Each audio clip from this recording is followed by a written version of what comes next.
Bonjour à tous.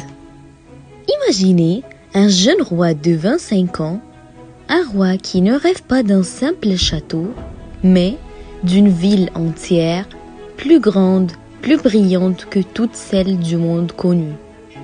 C'est comme ça qu'Alexandre le Grand, en 331 avant Jésus-Christ, décide de créer Alexandrie.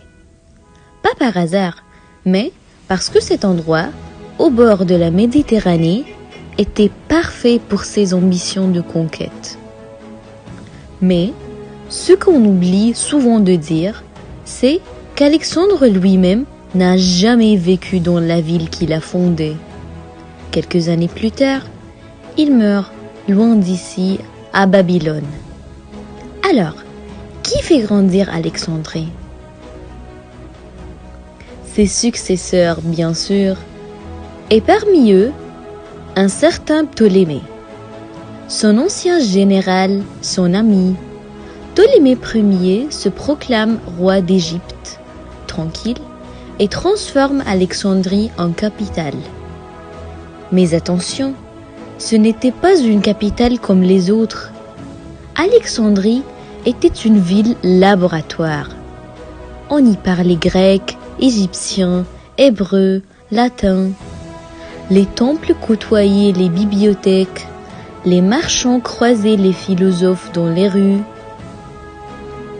Et oui, c'est sous les Ptolémées que naît la légendaire bibliothèque d'Alexandrie. Un projet fou, rassembler tous les savoirs du monde connu dans un seul lieu.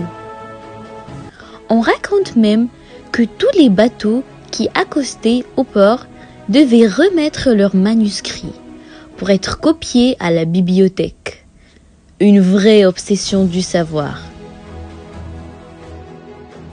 À côté, il y avait aussi le Muséum, l'ancêtre de nos musées, mais version XXL. C'était une école, un laboratoire scientifique, un lieu d'art, tout en un. Bref, si tu étais philosophe, savant ou poète, ton rêve ultime, c'était de venir à Alexandrie. Et comment parler d'Alexandrie sans évoquer son phare légendaire? Le phare de l'île de Pharos, l'une des 7 merveilles du monde antique. Il pouvait être vu à plus de 50 km en mer. Imaginez une tour aussi haute qu'un gratte-ciel aujourd'hui, construite il y a plus de 2000 ans. Mais Alexandrie, ce n'était pas qu'une vitrine pour impressionner le monde.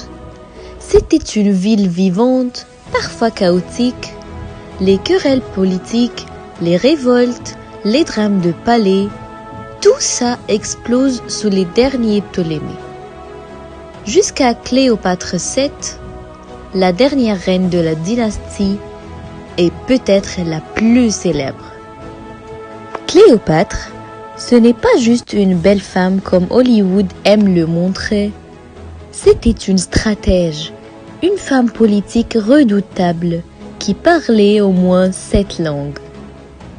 Mais, malgré tous ses talents, Alexandrie tombe sous le contrôle de Rome après sa mort, début d'une nouvelle ère.